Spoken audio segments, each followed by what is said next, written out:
Sumayin niyo ang Panginoon. Magandang araw sa inyo mga kakinosis. Ikalawang araw na ng ating simbang gabi. At sa mga sumimba naman ng umaga, itong unang araw ng ating Misa de Gallo. Ang mabuting balita ngayong araw na ito ay nagpapalala sa atin na ang pagsilang ng ating Panginoong Diyos ay ang pagkakaroon ng katuparan ng pangako ng Diyos. Sabi nga sa mabuting balita, to restore all things, upang muling buuin, upang muling ibalik sa ayos ang mundo na kung papaanong ito ay unang nilikha ng Diyos. Matatandaan natin na nang nilikha ng Diyos ang mundo, wala pang kasalanan. Ang lahat ay mabuti, ang lahat ay maganda, at ang lahat ay naaayon sa plano ng Diyos. Pero nang pumasok ang kasalanan, nagkaroon ng kaguluhan ng mundo at nawala ang direksyon patungo sa Diyos.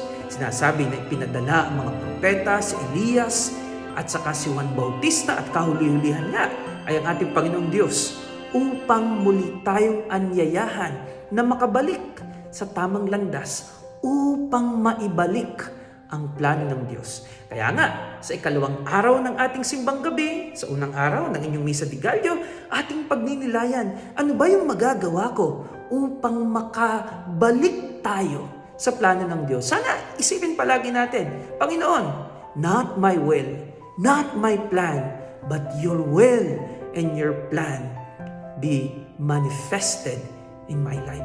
Sana wag nating hayaan na tayo maging Diyos-Diyosan. Papasko naman. Tandaan natin, ang Pasko ay hindi tungkol sa atin. Hindi iikot ang Kapaskuhan dahil lamang sa ito'y susundin ang nais nating mangyari.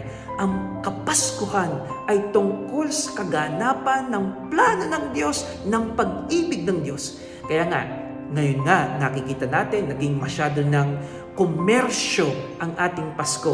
Na para bang kung wala tayong mga material na bagay, hindi tuloy ang Pasko. Pero ang Pasko, malungkot ka o masaya. Ang Pasko, tayo man ay nag-iisa o may kasama. Ang Pasko, tayo man ay nagdurusa o tayo nagtatagumpay. Ang Pasko ay matutuloy.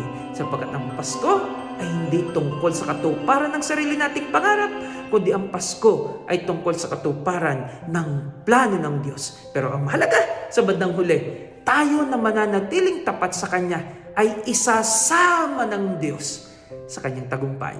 Imagine that.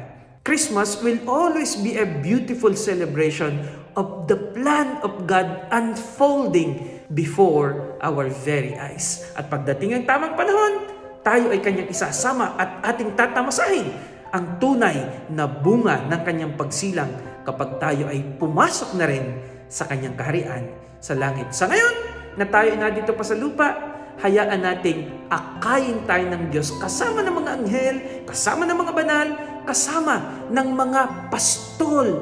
Tayo maglalakbay patungo sa Bethlehem at sasamba kay Kristo na ating Panginoon. Pagpalain kayo ng Diyos.